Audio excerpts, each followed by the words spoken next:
Buenas tardes a todos. Me alegro verlos a todos. Espero que hayas tenido una buena semana. Estamos en la tercera conferencia de la Academia de Historia de la Redención esta semana. Entonces, ¿todo el mundo tiene sus donaciones? Sí, bueno. Así que el tema de hoy es la vida de Enoc, la vida de Enoc. Estoy seguro de que si has estado en nuestra iglesia por un tiempo, habrás oído hablar de Enoc, ¿verdad? Así que vamos a estudiar sobre la vida de Enoc y por qué él era especial. Enoc fue el descendiente de séptima generación de Adán, ¿de acuerdo? Todavía estamos estudiando la genealogía en Génesis 5. Enoc era el séptimo en esta genealogía. Hay un total de 10 nombres ahí, ¿verdad? De Adán hasta Noé, 10 generaciones, y Enoc era el séptimo. El nombre Enoc en hebreo es Hanok y significa dedicado u ofrecido, o iniciado, o maestro. Así que estos son los significados del nombre Enoc o Anok: dedicado, iniciado y maestro. Entonces, ¿qué tuvo de especial Enoc y su vida? Número 1. Enoc no murió. Ese es el espacio en blanco allí. Morir. Él no murió. Increíble, ¿verdad? Así que en Génesis 5, 8 veces la palabra murió y él murió. Aparece 8 veces. Murió Adán, murió Set, murió Enos. Salvo Enoc, todos murieron. En cada uno de estos versículos se repite que murieron. Sin embargo, sobre Enoc, Génesis 5:24 dice, y desapareció porque Dios se lo llevó. Por eso es difícil de entender.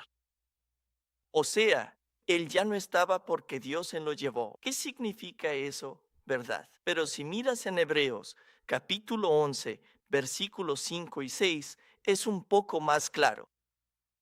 Dice que, por la fe, Enoc fue llevado para que no viera la muerte, ¿verdad? Él no vio la muerte y no fue hallado porque Dios se lo llevó, porque obtuvo el testimonio de que, antes de ser llevado, agradó a Dios, y sin fe es imposible agradarle. Porque el que se acerca a Dios debe creer que Él existe y que recompensa a los que lo buscan.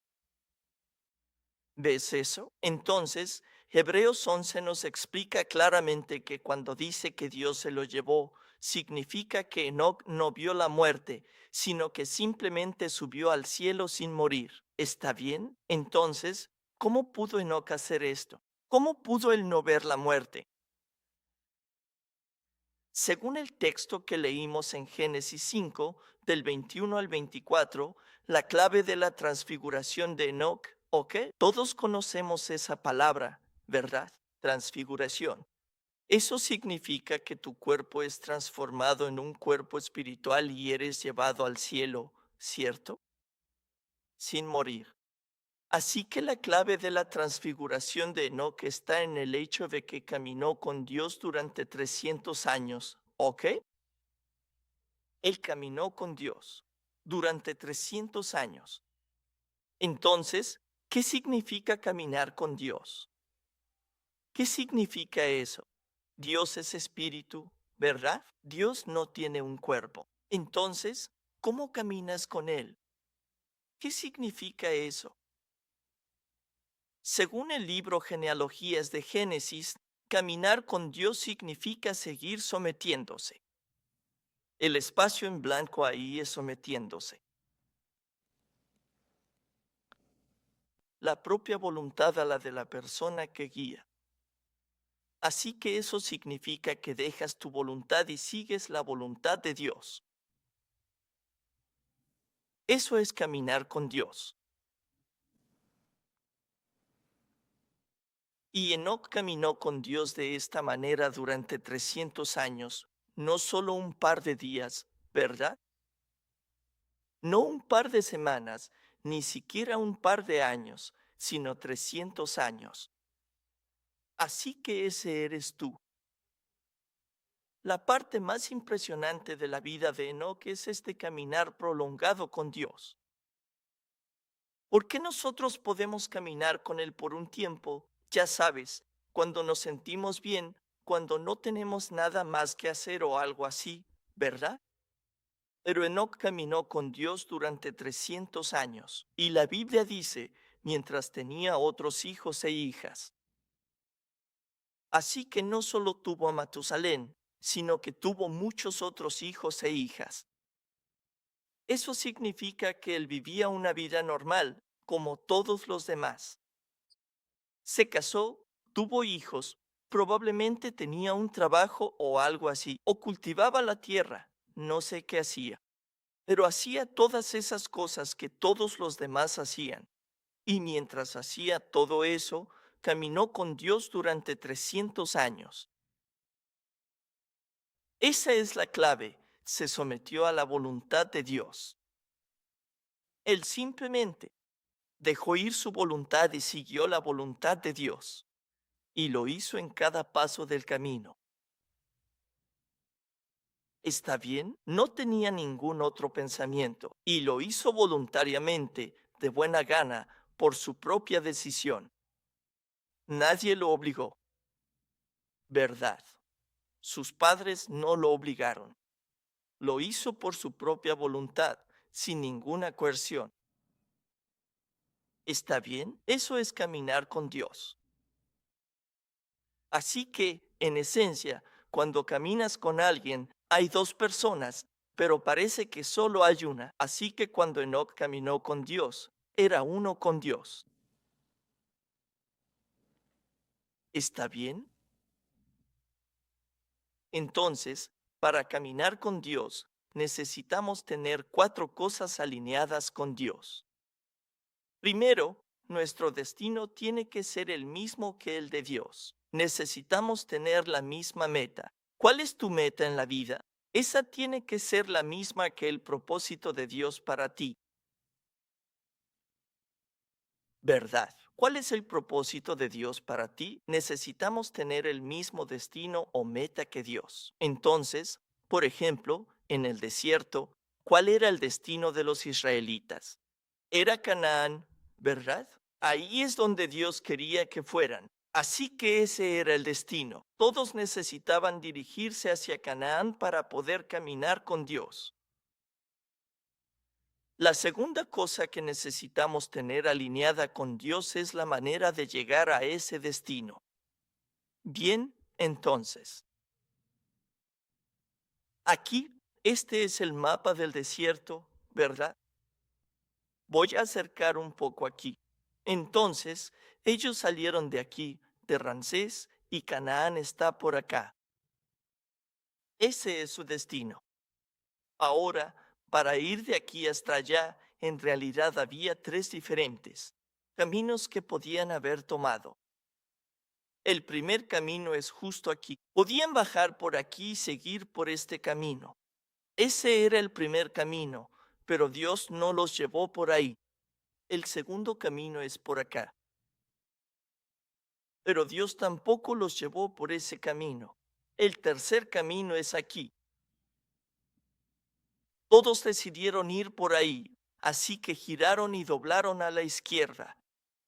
Dios no les dijo nada. Dios le dijo a Moisés que regresen. No por ahí. ¿A dónde los llevó? Por el Mar Rojo al desierto donde no hay camino. Aquí no hay camino. Ningún ser humano ha pasado por aquí. Dios hizo un camino nuevo en el desierto. Y ese es el único camino por el que podíamos caminar con Dios. No por estos otros tres caminos. Esos son caminos humanos. Dios no los va a llevar por ahí. ¿Conoces la canción que dice, Dios abrirá camino donde no lo hay? No te la cantaré, pero eso hizo.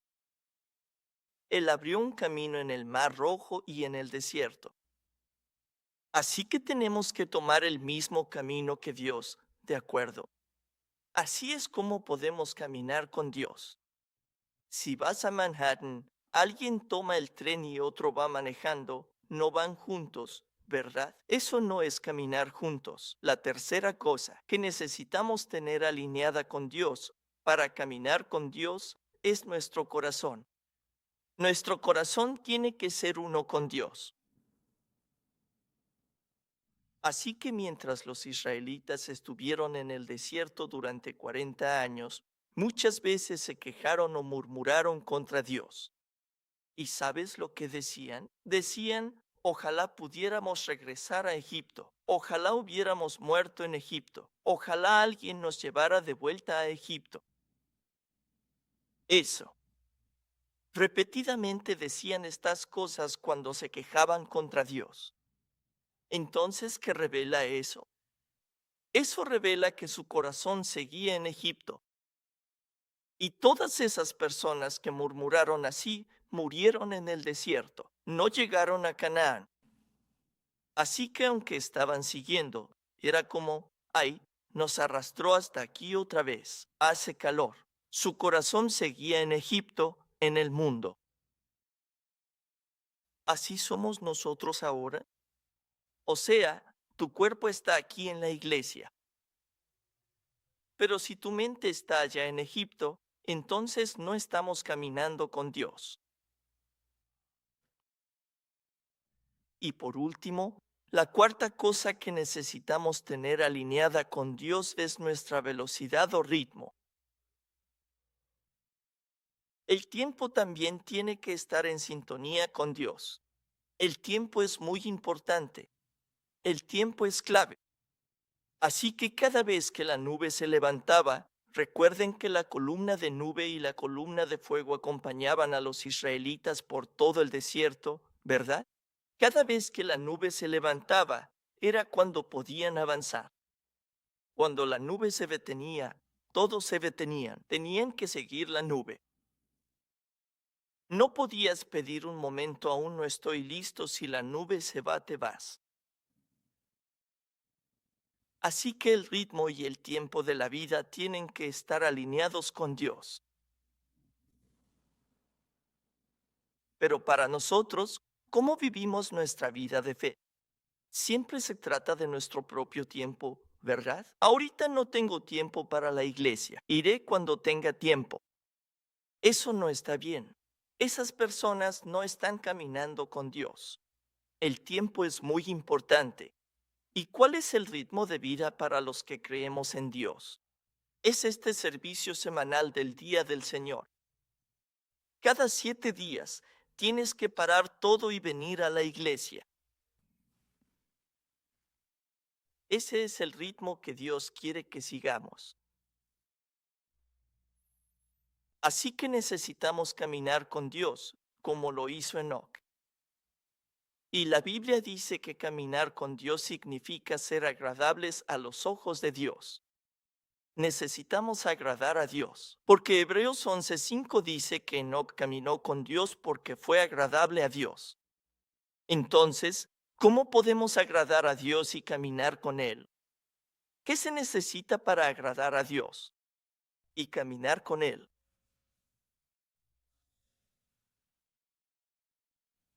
¿Qué es?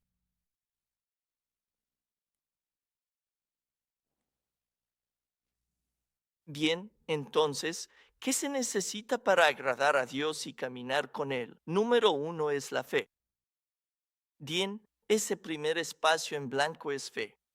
En Hebreos 11, versículo 6, dice, sin fe es imposible agradar a Dios. Si no tienes fe, no puedes agradar a Dios. Número 2, ¿qué se necesita para agradar a Dios y caminar con Él? Número 2 es la perseverancia. Recuerda, ¿qué fue lo más importante o impresionante acerca del caminar de Enoc? Es que caminó con Dios durante 300 años. Necesitamos perseverancia. Hebreos 10:36 dice, necesitan perseverancia para que al hacer la voluntad de Dios reciban lo prometido. ¿Verdad? Y luego, en el versículo 38, dice, pero mi justo vivirá por la fe, y si retrocede, mi alma no se complacerá en él. No puedes agradar a Dios si retrocedes. ¿Retroceder? Es tener fe y soltarlo. Me cansé, ya no puedo. Vuelven al mundo. Si eres así, Dios no se agrada. No puedes caminar sin Dios de esa manera. Necesitamos tener perseverancia. Así que caminar con Dios significa agradar a Dios. Ese espacio en blanco ahí es agradar. Así que caminar con Dios es lo mismo que agradar a Dios. ¿Está bien? Así que quiero hacerte una pregunta. ¿Cuál crees que es el mayor obstáculo para agradar a Dios? La Biblia nos dice que hay una cosa grande que nos impide agradar a Dios. Y eso está en Romanos, capítulo 8, versículo 8. Dice, y los que viven según la carne no pueden agradar a Dios. Así que el mayor obstáculo para agradar a Dios y caminar con Él es nuestra carne. Si vives conforme a la carne, no puedes agradar a Dios. No puedes caminar con Dios. Si estás en la carne, no puedes agradar a Dios. Así que veamos algunos de estos versículos. Romanos capítulo 8, versículos 6 al 7 dice, porque el ocuparse de la carne es muerte, pero el ocuparse del espíritu es vida y paz. Si quieres paz en tu vida, pon tu mente en el espíritu de Dios, ¿verdad? Porque la mente puesta en la carne, ¿qué es? Es enemiga de Dios. Significa que te conviertes en enemigo de Dios porque no se somete a la ley de Dios, ni siquiera puede hacerlo. Así que las personas que viven según la carne se han convertido en enemigos de Dios. No saben cuál es la voluntad de Dios. No les importa. Básicamente están viviendo una muerte en vida ahora mismo.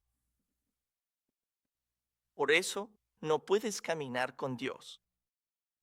También en Gálatas, capítulo 5, versículos 16 y 17 dice, pero yo digo, caminen por el Espíritu y no cumplirán el deseo de la carne, porque la carne desea lo contrario al Espíritu y el Espíritu lo contrario a la carne, porque estos se oponen entre sí, para que no hagan lo que quieren. ¿Ves eso? Tenemos que caminar según el Espíritu para poder caminar con Dios, porque Dios es Espíritu. Así que en Gálatas 5:24 dice, ahora bien, los que pertenecen a Cristo Jesús han crucificado la carne con sus pasiones y deseos. Entonces, lo que eso significa es que, al caminar con Dios durante 300 años, Enoc constantemente y de manera consistente hizo morir su carne. Así fue como pudo caminar con Dios. Así que recuerda, en este versículo dice que el espíritu y la carne están, ya sabes, en oposición el uno al otro, ¿verdad? Bueno, esto es debido a la caída. Porque cuando Dios creó a Adán por primera vez, el orden original de la creación era que el espíritu gobernara sobre el alma y el alma gobernara sobre el cuerpo. Pero ahora, por causa de la caída, esto se ha invertido. El cuerpo y el espíritu están luchando entre sí. Bueno, Enoc recuperó este orden original, orden en su vida. Así fue como pudo caminar con Dios. Pudo gobernar sobre la carne, su cuerpo. Eso fue lo que le permitió caminar con Dios. Eso es lo que queremos hacer, ¿verdad? Amén. Ustedes quieren caminar con Dios. Si no, podría terminar el sermón aquí mismo e irnos a casa, pero queremos caminar con Dios, ¿verdad? Eso espero. Entonces, ¿cómo hacemos eso? ¿Cómo podemos hacer morir nuestra carne y caminar con Dios? Así que, en los tiempos del Antiguo Testamento, su adoración siempre involucraba un sacrificio. ¿Qué es un sacrificio? Es cuando traes un animal y lo matas, y tomas su sangre y la ofreces en el altar. Lo cortas en pedazos y lo quemas en el altar. Esa era la adoración. Hoy no es así. En el Nuevo Testamento adoramos distinto. Lo hacemos así,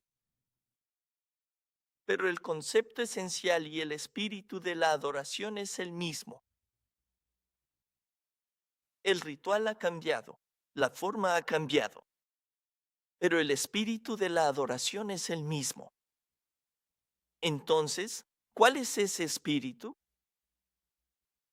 En Romanos 12, versículo 1, dice, por lo tanto, hermanos, les ruego por las misericordias de Dios, que presenten sus cuerpos como sacrificio vivo y santo, agradable a Dios, que es su culto racional. Así que la adoración es la clave para hacer morir nuestra carne. ¿Qué es la adoración? La adoración es entregarte como sacrificio vivo. La adoración es donde hacemos morir nuestra carne. Adoración, ahí está la respuesta. En los tiempos del Antiguo Testamento, ellos te lo mostraban con una acción simbólica, ¿verdad? Matando realmente al animal. Y cuando ves eso, piensas, ah, wow, ok. Así que yo tengo que morir así. Es como una ayuda visual, ¿no? Pero ahora lo hacemos diferente aquí. Pero es lo mismo. Cuando venimos a adorar, estás haciendo morir la carne. Estás matando a esa bestia que está dentro de ti ahora mismo. Y así es como podemos caminar con Dios.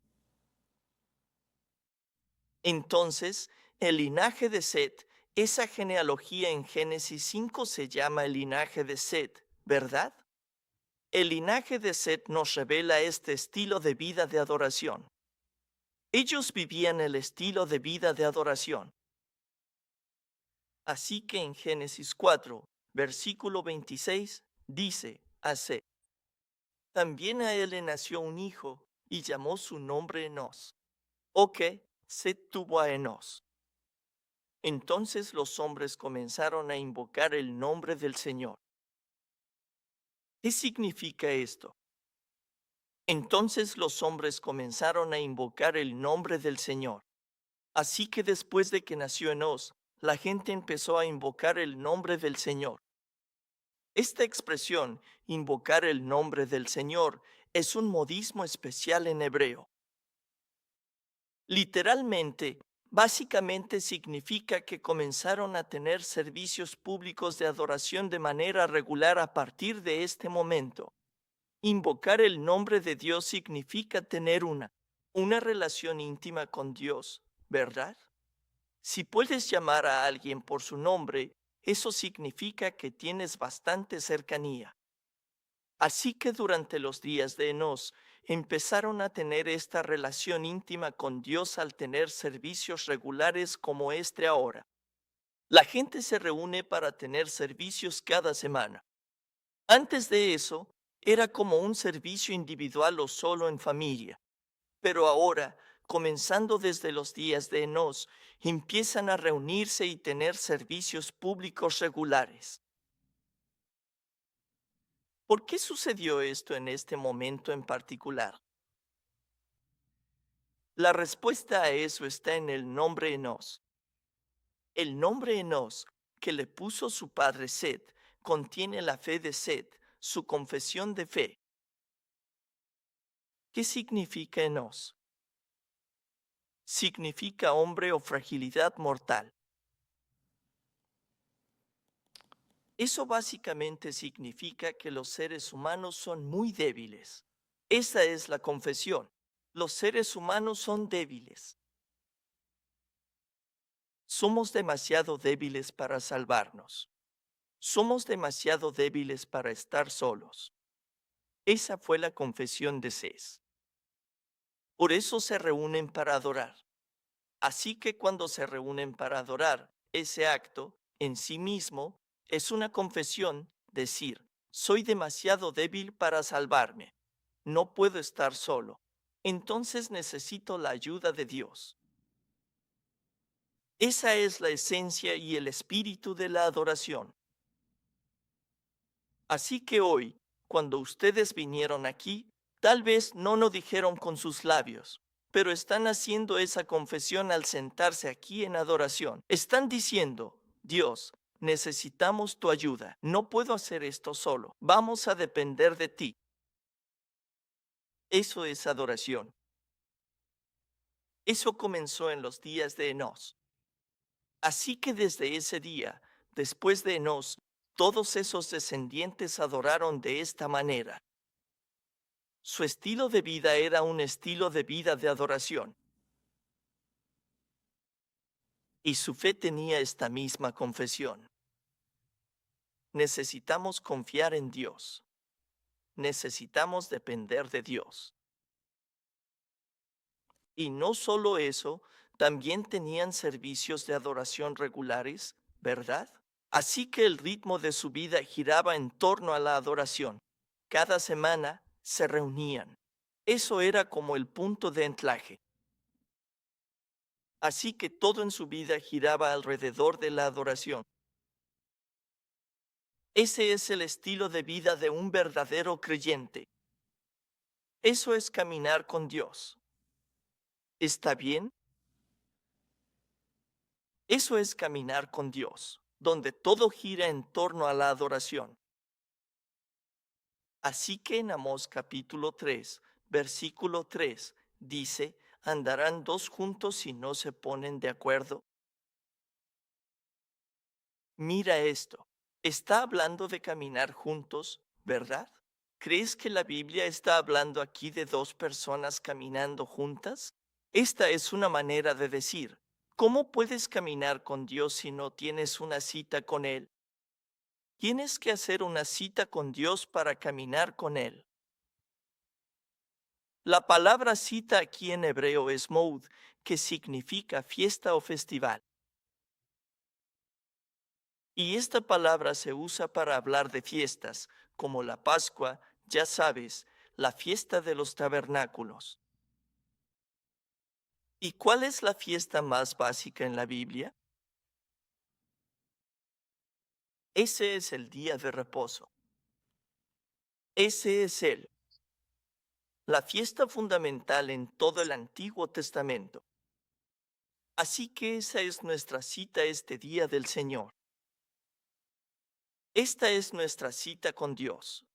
Si no cumples con esta cita, te va a costar caminar con Él. Pero si cumples con esta cita, podrás caminar con Dios. Así es como caminamos con Dios. El ritmo de nuestra vida tiene que coincidir con el suyo. Número 3. Entonces, Enoc empezó a caminar con Dios después de engendrar a Matusalén. Enoc empezó a caminar con Dios después de engendrar a Matusalén. El nombre Matusalén significa cuando él muera, o debería ser cuando él muera, no murió, perdón. Cuando él muera, llegará el fin. Cuando él muera, llegará el fin. Ese es el significado del nombre Matusalén. No es un nombre muy bonito, ¿verdad? Metu significa fin, sela, enviar. Cuando muera, el fin será enviado. Eso significa literalmente. Entonces, ¿por qué Enoc llamaría a su hijo Matusalén? Bueno, y la razón es porque Enoc recibió una revelación cuando nació Matusalén. Entonces la Biblia dice que Enoc vivió un total de 365 años, ¿verdad? Y tuvo a Matusalén cuando tenía 65 años. Así que desde su nacimiento hasta los 65 años, Enoc no caminó con Dios. Él vivió, ya sabes, una vida no buena, supongo. Pero cuando tenía 65 años, tuvo a Matusalén y Dios le mostró una revelación sobre el fin de los tiempos. Así que se arrepintió cuando tenía 65 años, cambió su vida y empezó a caminar con Dios durante 300 años. De acuerdo, esa es la vida de Enoc.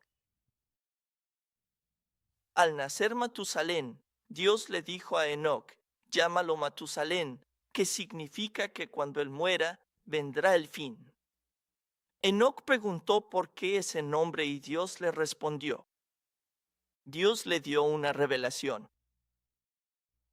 Entonces, ¿qué tipo de revelación recibió? El fin. Así que Enoc recibió la revelación sobre el fin. Eso es el espacio en blanco ahí. Esto no significa que el sermón haya terminado. Solo significa que el espacio en blanco es el fin. Muy bien. Entonces, ¿qué revelación recibió? Bueno, podemos deducirlo a partir de la genealogía, ¿verdad? Cuando Matusalén tuvo a su hijo, tenía 187 años cuando tuvo a Lamec. ¿Está bien? Y Lamec tenía 182 años cuando tuvo a Noé. Y Noé tenía 600 años cuando vino el diluvio. Y el diluvio fue el fin del primer mundo, ¿verdad? El diluvio fue el fin. Así que cuando sumas estos números, obtienes 969. Según Génesis 5:27, Matusalén murió a los 969 años. Fue la persona que más vivió en la Biblia, alcanzando esa misma edad. ¿Crees que fue una coincidencia que el año en que murió ocurrió el diluvio? No lo es, ¿verdad? Podemos darnos cuenta de eso por el significado de su nombre. Cuando él muera, vendrá el fin. Y tal como el significado de su nombre, cuando él murió, vino el diluvio. Así que no solo en el año, sino que si miras el día en que nació, porque si revisas este libro llamado Seder Olam, que creo que incluso puedes comprar en Amazon hoy en día, ahí nos dice cuando murió Matusalén. Así que en el año 600 de Noé, cuando Noé tenía 600 años, Matusalén murió. ¿Pero en qué día? En el segundo mes, en el día 10. Fue entonces cuando murió Matusalén. El espacio en blanco ahí es el 10, el primer espacio. Dice que Matusalén murió en el año 600 de Noé, en el 10º día del segundo mes. ¿Y el diluvio? ¿Cuándo vino el diluvio? El diluvio comenzó en el segundo mes, el mismo mes, en el día 17. Ok, así que Matusalén murió en el día 10. El diluvio comenzó en el día 17. Justo una semana antes del diluvio, murió Matusalén. Pero si lees Génesis capítulo 7, ¿qué pasó una semana antes del diluvio? Dios le dijo a Noé que entrara en el arca. Dios dijo, Noé, empaca todo, entra en el arca, porque en una semana voy a enviar el diluvio. Así que Matusalén murió, y luego Dios le dijo a Noé que entrara en el arca. Y luego, 7 días después, comenzó el diluvio. Así que sucedió exactamente como el significado de su nombre. Cuando él muera, vendrá el fin. Eso fue lo que pasó. Esa es la revelación que recibió Enoc. Cuando nació Matusalén, Dios le dijo, cuando él muera, este mundo se acabará, el juicio vendrá. Y desde ese día, Enoc tuvo tanto miedo porque Dios le mostró el juicio, que el temor de Dios lo invadió y empezó a caminar con Dios. Dejó a un lado todos los pecados de este mundo, se arrepintió, le dio un giro a su vida y empezó a caminar con Dios. Así que, tal como dice Génesis 7:11, en el año 600 de la vida de Noé, en el segundo mes, el día 17 del mes, ese mismo día se rompieron todas las fuentes del gran abismo y se abrieron las compuertas del cielo. ¿Ves? El día 17 del segundo mes comenzó el diluvio. 7 días antes de eso murió Matusalén. Así que, al recibir esta revelación sobre el final, Enoc se arrepintió a los 65 años y vivió con una conciencia del tiempo del fin. Ese es el espacio en blanco, tiempo del fin. ¿Qué significa eso? Conciencia del tiempo del fin. Significa que vivió su vida con la mirada puesta en el final. Vivía pensando que el final llegaría pronto. ¿Y qué viene con el final? Juicio. Así que vivió con la idea de que el juicio iba a llegar pronto. Así que tengo que estar listo. Eso es conciencia del tiempo del fin. Así que en Judas 14:15, este es el único versículo donde se registra algo. Enoc dijo, no sabemos qué dijo Enoc, pero dijo esto. Esta es la única vez que se registra lo que dijo Enoc. Dice así, también fue acerca de estos hombres que Enoc, en la séptima generación desde Adán, profetizó diciendo, he aquí, el Señor vino con muchos miles de sus santos, para ejecutar juicios sobre todos y para convencer a todos los impíos de sus obras impías que han hecho de manera impía y de todas las cosas duras que los pecadores impíos han hablado contra él. ¿De qué habló Enoc? Juicio. Ese fue el tema principal de su sermón, el juicio. Cristo vendrá y juzgará a los impíos por dos cosas. ¿Sobre qué va a juzgar a estas personas impías? Dos cosas, ¿verdad? Sus hechos, es decir, sus acciones y sus palabras, lo que dices. Esto sigue siendo cierto incluso hoy. Seguirá siendo cierto hasta que Cristo regrese. Eso significa que tenemos que cuidar lo que decimos y cuidar lo que hacemos. Seremos juzgados por nuestras acciones y nuestras palabras. Así que tenemos que vivir una vida piadosa. Enoc, después de haber visto esa revelación, cambió su vida por completo. Entonces, lo que la vida de Enoc nos enseña es que este es el tipo de pensamiento, la conciencia del tiempo final. Esto es lo que necesitamos tener para caminar con Dios. La Biblia dice claramente que la gente va a morir una vez y después de eso, ¿qué? Juicio. Así que todos tendremos que enfrentar ese juicio. Todos tendremos que presentarnos ante el gran trono de juicio de Dios. ¿Estamos listos para eso? Así que tenemos que arrepentirnos, como lo hizo Enoc. Bien, esa es la mentalidad que necesitamos tener para caminar con Dios. Que el fin vendrá en mi vida. Sea cierto o no, no importa. Eso le corresponde a Dios. Pero necesitamos vivir pensando que el fin vendrá, que el juicio llegará en mi vida. Y tenemos que estar listos para eso. Así es como podríamos estar preparados para caminar con Dios. Y por último, número 4. Entonces, ¿qué lección? ¿Nos enseña la ascensión de Enoc? Ascensión significa subir al cielo, ¿verdad? ¿Qué lección nos enseña su ascensión? Así que para entender esto, primero tenemos que hacer algunos cálculos. Entonces, Adán fue el primer hombre, ¿verdad? Vivió 930 años. Así que digamos, cuando Dios creó a Adán, ese es el año 1, ¿ok? Cuando Dios creó a Adán, ese es el año 1. Vamos a empezar a contar desde ahí. Así que Adán murió en el año 930, ¿verdad? Según esto.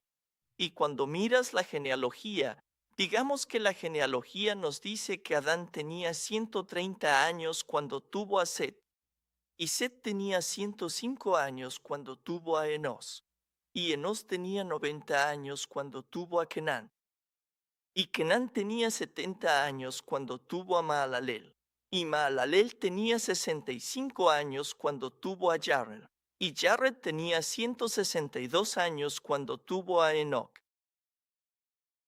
Sumando todo hasta 162 da 622. Esto significa que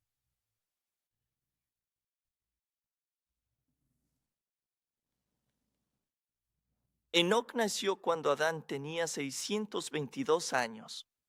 Enoc nació en el año 622. Y luego la Biblia dice que estuvo aquí en la tierra durante 365 años, ¿verdad? Y después de eso, Dios se lo llevó. Así que estuvo en la tierra durante 365 años. Entonces, cuando sumas 622 más 365, obtienes 987. Eso significa que Enoc ascendió al cielo en el año 987. ¿De acuerdo? ¿Por qué es esto importante? Adán murió en el año 930. Enoc asciende en el año 987. ¿De acuerdo? Aquí es donde muere Adán. Adán fue la primera persona en morir en esta genealogía. La primera persona en morir de muerte natural. Él fue el primero en irse. Y luego la segunda persona fue Enoc. Y luego el número 3 es Set. Set muere en el año 1042. Así que Dios estableció este orden. Las personas no pueden elegir cuando se van de este mundo, ¿verdad? Adán murió primero y luego Dios se llevó a Enoc en segundo lugar. Dios establece este orden, ¿verdad? Dios es el único que sabe por qué se llevó a Enoc en este momento. ¿Por qué de esta manera? Esto nos está enseñando una lección importante. Dios se llevó a Adán primero. Él murió de muerte natural para mostrarnos que la paga del pecado es la muerte. Si pecas, mueres. Pero luego, la segunda persona en irse fue Enoc. Dios se llevó a Enoc en segundo lugar para mostrarnos que el plan original que Dios tenía para nosotros no era la muerte, sino la vida eterna. Vivir para siempre, la transfiguración como la de Enoc. Pero porque Adán pecó, la muerte entró al mundo. Pero a través de Enoc, Dios nos está mostrando: aún hay esperanza. Si crees como Enoc y caminas con Dios como Él, también recibiríamos la transfiguración. Y no solo eso, la última vez aprendimos que Adán se arrepintió, ¿verdad? Creyó el Evangelio. Si Adán se arrepintió y creyó, fue salvo. Por lo tanto, Adán también obtuvo vida eterna. Si eres salvo. Entonces, ¿qué nos enseña esto? Esto nos enseña que hay dos caminos hacia la vida eterna. ¿Cuáles son esos dos caminos? Resurrección. Adán murió, pero si es salvo, será resucitado. Y la segunda manera es la transfiguración. Enoc no murió, sino que fue transfigurado. Así que estos son los dos caminos hacia la vida eterna: resurrección y transfiguración. Adán nos muestra la resurrección. Enoc nos muestra la transfiguración. Así que en 1 Corintios 15:26, eso está en tu hoja. Dice: el último enemigo que será abolido es la muerte. También en Apocalipsis 21:4 dice, y enjugará toda lágrima de sus ojos, y ya no habrá más muerte. ¿Ves? Pronto no habrá muerte. Al volver Cristo, la muerte desaparecerá. En conclusión, Romanos 6:23 lo resume, la paga del pecado es muerte, como muestra la vida de Adán. Pero el don gratuito de Dios es vida eterna en Cristo Jesús, nuestro Señor. La vida de Enoc nos muestra esto. Bien, entonces, ¿cuál es la conclusión? La transfiguración es una bendición reservada para los santos que estén vivos en el regreso de Cristo. Esos son los espacios en blanco ahí, los santos, vivos en el regreso de Cristo. Bien, entonces la vida de Enoc es una prefiguración de este tipo de bendición que los verdaderos creyentes recibirán si están vivos cuando Cristo regrese. Bien, según 1 Tesalonicenses 4, versículos 16 y 17, dice, porque el Señor mismo descenderá del cielo con voz de mando, ¿ves? Esto es como Enoc. Así que esto es lo que la vida de Enoc nos está enseñando. Para los santos que aún estén vivos cuando Cristo regrese, Jesús no va a decir, muere para que pueda resucitarte. No, simplemente nos llevará. Transfiguración. Esa es la bendición que Enoc y Elías recibieron en el Antiguo Testamento. Así que creamos de esta manera. Creamos que Cristo regresará en mi vida.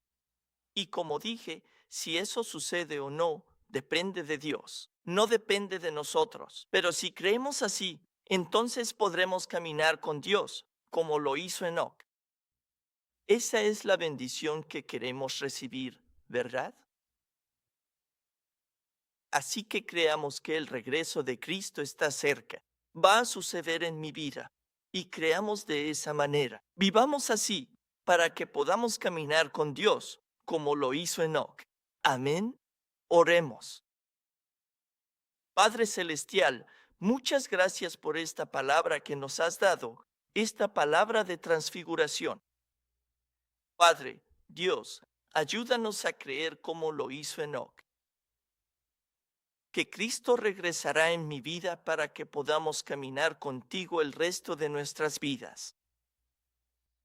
Dios, oro para que hagas de hoy el día en que nació Matusalén, el día en que Enoc se arrepintió y el día en que comenzó a vivir con una conciencia del fin de los tiempos.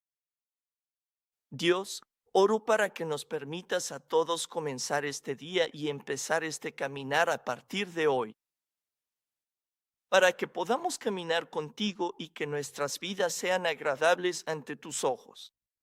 Ayúdanos a hacer morir nuestra carne viviendo una vida centrada en la adoración, para que los ritmos y los tiempos de nuestra vida giren todos en torno a ti, Señor. Te agradecemos mucho por la oportunidad de adorarte, de recibir esta palabra y de poder encontrarnos con nuestro Señor Jesucristo. Te damos toda la gloria y te damos gracias, Señor. Y ahora, en este momento, queremos darte esta ofrenda como expresión de nuestro agradecimiento. Oro para que te complazcas con esta ofrenda, porque no son solo cosas materiales las que te damos, sino ayúdanos a entregarte nuestro corazón y nuestra fe, Señor. Ayúdanos a entregarnos a ti a través de esta ofrenda, para que puedas deleitarte con lo que se ofrece aquí hoy. Te lo agradecemos mucho por tus bendiciones, y todo esto lo pedimos en el nombre de Jesucristo. Amén. Demos gloria a Dios con nuestros aplausos.